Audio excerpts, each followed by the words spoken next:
हम सोच रहे थे, आप इन हालात को देखकर उम्र गुजार रहे हैं, हम इन हालात को देखकर अब बड़े हो रहे हैं। हाशिमपुरा हो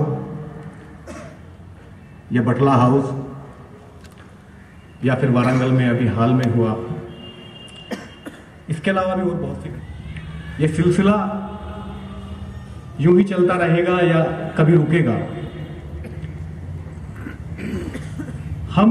ये मेरा अपना मानना है कि हम जब नाइंसाफी के खिलाफ आवाज बुलंद करते हैं तो हम ये सबूत देते हैं कि हम जिंदा हैं। कभी मुर्दे कभी इंसाफ नहीं मांगते, जिंदा लोग ये आवाज उठाते हैं। अब देखना यह है कि उन जिंदा लोगों में हमारी गिनती कहां होती है। हम आवाज उठा रहे हैं या फिर नजरअंदाज करके गुजर रहे हैं। एनकाउंटर होता है, टीवी पर न्यूज फ्लैश हो जाती है कि आतंकवादी मार दिए। ये बड़ी अफसोसनाक बात है। अभी जो वारंगल में हुआ,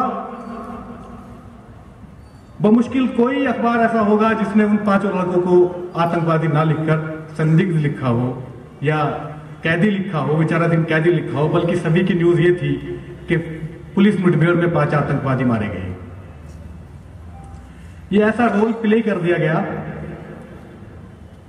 कि अभी मामला अदालत में है, फैसला आना बाकी है, मगर मीडिया उस पर जज बन बैठी। जज की भूमिका पहली निभा दी कि आतंकवादी मार दिए, और सहानुभूति जो एक होती है मानवीय मौत के ऊपर किसी की भी, वो ऑटोमेटिक कम हो जाती है। तब तक ये पता चले कि वो फर्जी एनकाउंटर था, तब तक लोग ये धारणा बना लेते हैं कि फर्जी एनकाउंटर नहीं था। कुछ कहते हैं कि फर्जी था, कुछ कहते हैं कि मारने वाले आतंकवादी ही थे। इस सब में मीडिया का भी रोल रहा है और हमारा ये रोल रहा है कि हमने आवाज नहीं उठाई।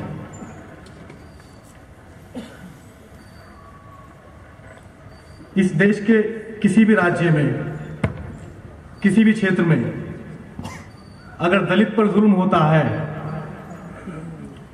तो मुसलमान एक तरफ खड़े हुए देखते रहते हैं कि जुल्म हो रहा है, उसे बर्दाश्त करते रहते हैं, भले ही वो दलित पे है। क्रिश्चियन पे होता है तो मुसलमान उसका विरोध नहीं करते, सिख पे होता है तो मुसलमान उसका विरोध नहीं करते, किसी हिंदू पे होता है तो मुसलमान उसका विरोध नहीं करते। जब मुसलमान को होगा तो उसका विरोध कौन करेगा? ये सवाल तो हमें अपने आप से पूछना ही होगा कि क्या हम सिर्फ हाशिमपुरा पर ही आंसू बहाएंगे या बिहार के भोजपुर जिले के बथनी टोला और लक्ष्मणपुर बाती में मरने वाले उन 61 दलितों के लिए भी आंसू बहाएंगे जो 20 साल बाद जिनका फैसला आया और उसमें उन्हें मारने वाले जो कातिल थे वो सबके सब बरी कर दिए गए?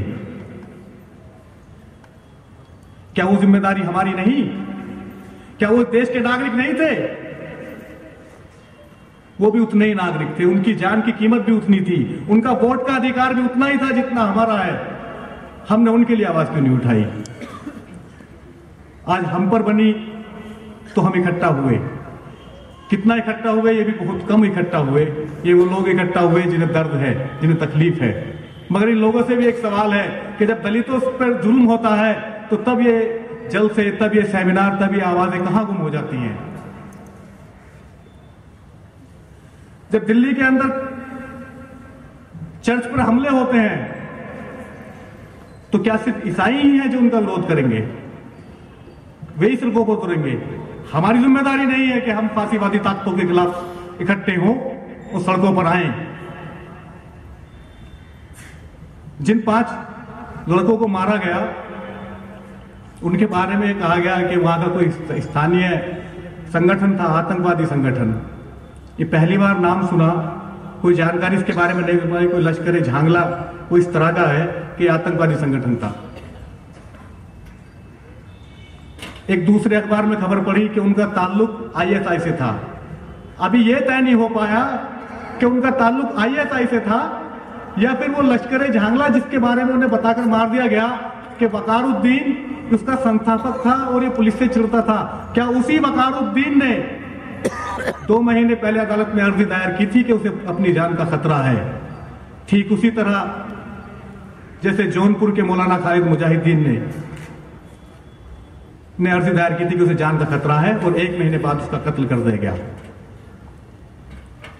1 महीने बाद इस वारंगल वाले मामले का फैसला लगभग आ जाता और हो सकता है उसमें वो ऐसे ही बरी हो जाते जैसे अब से पहले जो सो कॉल्ड आतंकवादी हैं वो बरी हुए हैं 15-15, 20-20 साल गुजारने के बाद। जिम्मेदारी हमारी भी है, हमें भी ये सोचना चाहिए कि जुल्म किसी पर भी हो, जुल्म आखिर जुल्म है, उसका विरोध करना चाहिए, कानूनी दायरे के अंदर रहकर उसके खिलाफ आवाज उठानी चाहिए, लड़ाई लड़नी चाहिए। उसके लिए इंसाफ ऐसे नहीं मिलने का, उसके लिए आवाजें उठानी पड़ेंगी।